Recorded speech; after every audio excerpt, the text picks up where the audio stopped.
Welcome back, ladies and gentlemen, to the North American League of Legends Championship Series. This is the last interview of Week 5, and I'm joined by Cop and Ed with a duo lane for Curse, who've just been victorious. It's 2-0 today, 2-1 for the weekend. So first of all, congratulations. Edward, I want to start with you. First of all, you had to come to America, and I had to come to America before you're going to do an interview with me. So thank you for doing it. How are you enjoying the States? How are you enjoying the NA-LCS? I enjoy LCS. It's kind of equal with Europe LCS. But I don't like to live in Las Vegas. It's so hot for me. Too hot, not like Russia. Yeah. Talk to me about adapting to the American playstyle. Is it very different to what you're used to from Europe and from the EU LCS? I think it's equal. Like Europe and NA play totally equal games. Like it's a bit different peaks, but I think I'm fine from first day. Well, it's awesome to actually finally get to talk to you in English on the interview couch. Okay. Let's talk about the game for a second, Cop. You guys played now a game against Dignitas. It was very slow-paced for a very long time. I think there was 3 kills by 30 minutes. What happened that you guys were able to take control and actually pick up that win? Well, we picked up the first dragon, so we swapped that for a tower top. And us losing the 2 towers top allowed Lee Sin to free farm and just freeze the wave. And we knew we had a better late game comp and team fighting comp, so we just focused on farming. I realized I was 30 CS ahead of Graves all game. Lee Sin was 30 CS ahead of Zed all game. And so we just focused on really just getting picks and just farming up. I want to talk to you about your Draven as well, because it's something that we've been quite vocal about. We've been talking about that you've picked up slightly more aggressive champions and switched into it. We've seen Flash stand asides with Draven to less effect yesterday. It worked out today really well. How's it been transitioning to these more aggressive champions? I think Draven is kind of a champion you need to pick up, just because right now he's so strong. The bleed is super powerful in any lane, and he just does too much damage in our play. So how difficult was it learning it? Is it quite different to your usual playstyle, for example? 5 games of solo queue. 5 games. It's pretty simple. Just make everybody hate themselves on stream. Not cool, dude. Not cool. Edward, talk to me now a little bit about playing with Cop, because it's been very new. You guys have only been playing together for 5 weeks, and there's been a lot of talk from Curse, from all the team, talking about communication and talking about training. So how have you trained with Cop specifically? Well, when I moved to NA, it's really no problem to talk in game. It's English in game is so poor. You don't need to talk much.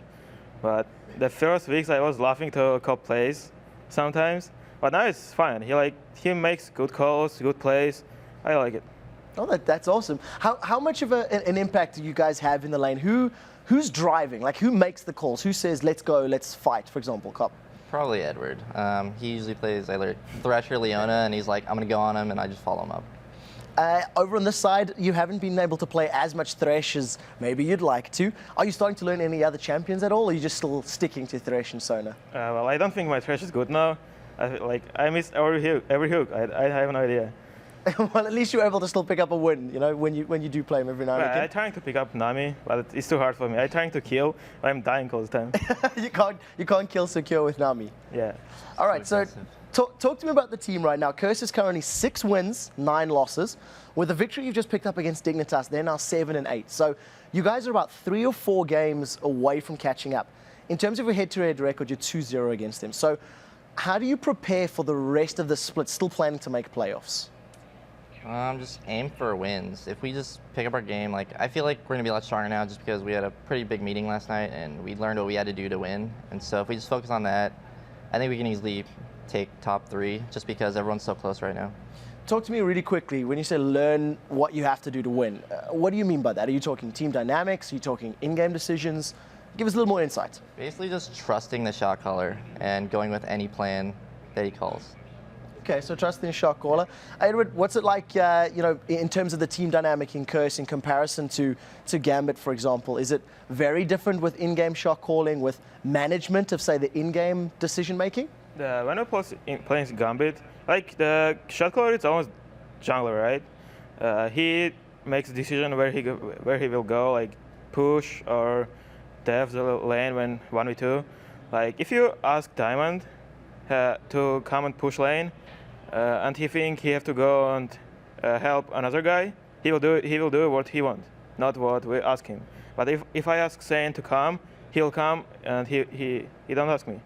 I mean, he doing what we tell him. Well, that's really good to hear. Cop, for the last question before we start to wrap up the day, talk to me what it's like about being under so much pressure, because Curse is a team that's right up there in the upper echelons, and Reddit, Twitter, all of that, there's always feedback. I'm going to use that term. You know, what's it like when in your shoes dealing with that?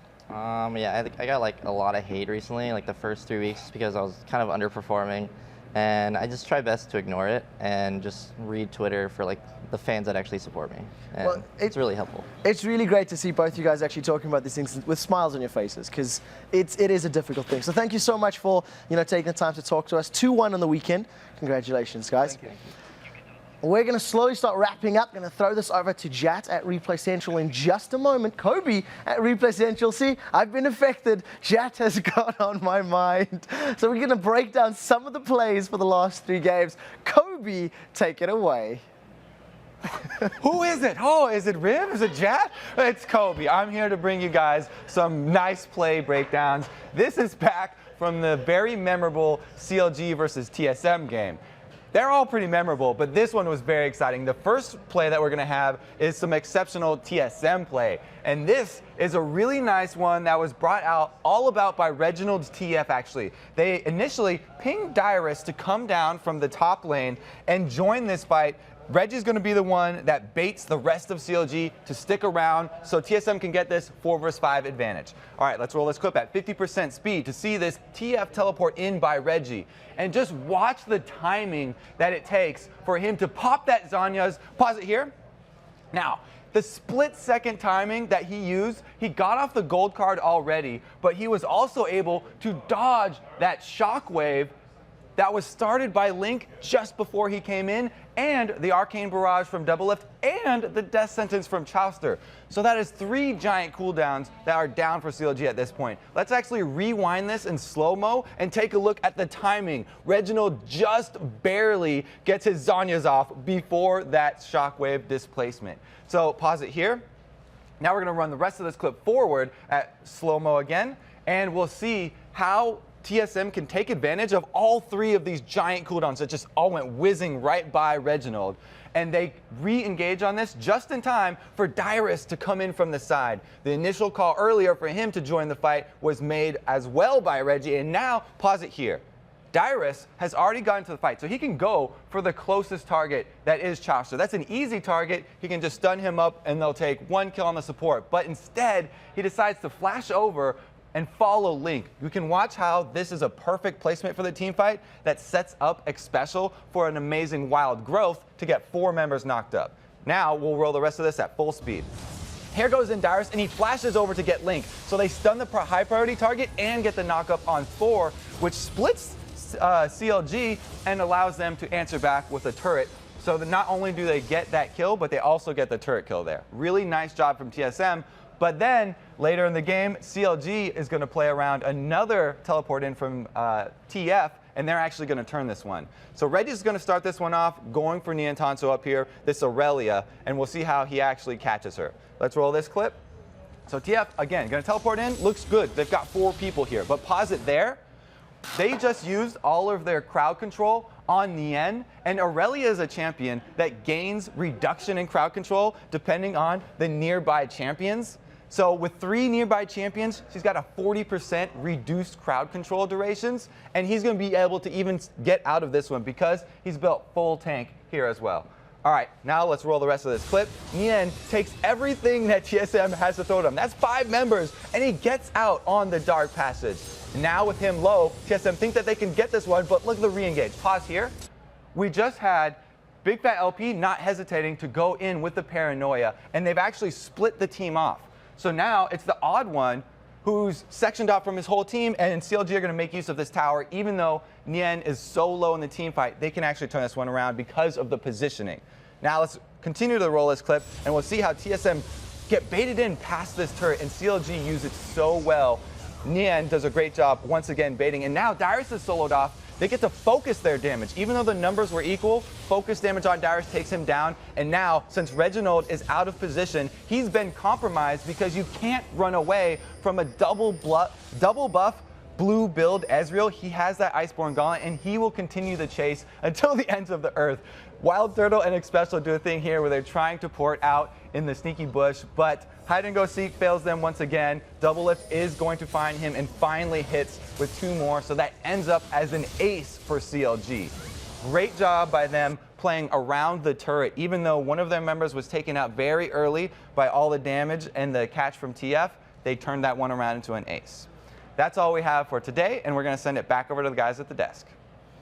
Thank you very much, Kobe. It's hard to believe, but we're now over halfway done with the summer split. With 13 games to go for each of the 8 North American teams, let's take a look at the mid-split standings. Cloud9 is in the same place they've been all summer long. First place, while Vulcan is in command of second, 2 games ahead of CLG. Team Coast, Dignitas, and TSM are tied for 4th at 7-8, with Curse just 1 game back at 6-9. And finally, Velocity remains stalled at the bottom of the standings with a 2-13 mark. And now it is time to name Week 5's most valuable player for helping his team go 3-0. The MVP goes to Cloud9's top laner, Balls. And Cloud9 had the most difficult schedule of any team this week. They beat 3rd place CLG and 2nd place Vulcan. Balls' Rumble went 8-1-4 against CLG, and his Rise was key in their huge comeback win against Vulcan. His champs are really the glue that hold Cloud9's team comps together. He plays anything because he's played every role. And even if he's on Rise, he'll be an initiator if that's what the team needs. Even if he gets behind as well, he knows how to fill his role. Great performance. One of those players we hear constantly talking about how mentality plays a lot in his game. If I'm down, I know I can still do stuff in the late game. It's a really great mentality. That just about does it for Week 5 of the NALCS, but the action continues over in Europe, starting with Team Alternate facing off against Fnatic, followed by Meet Your Makers taking on Gambit. After that, it's Evil Geniuses taking on Ninjas in Pajamas, and Lemon Dogs try to take a bite out of SK Gaming. Week 5 of the European LCS kicks off Saturday at 9 a.m. Pacific and 6 p.m. Central European Time. Then coming up next Thursday, Week 6 of the LCS launches. First place Cloud9 taking on Team Solo Mid, followed by Curse facing off against Team Coast. After that, it's Vulcan battling Dignitas and CLG taking on Velocity. It all starts next Thursday at 1 p.m. Pacific, 10 p.m. Central European Time. And that's it for Week 5 of the North American League Championship Series. We'll take this one slow. I'm Riv. This is Jat for Quickshot Kobe and the entire live broadcast crew. Good night, and thanks for watching.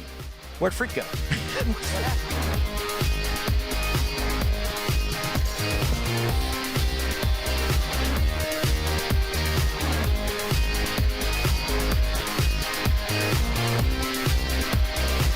All their ults are out. We need to push mid now when all their ults are out. Pin him. I'm coming in. I got him. Keep going. So look, Boy's done. The Nexus is done. Curse have done it. They backdoor the game. That was the worst game I've ever played in my life. Shifter with the shield on, but he gets knocked down as he slams down the hammer. Yeah, we could have Baron there, but Don't you ever say the B word.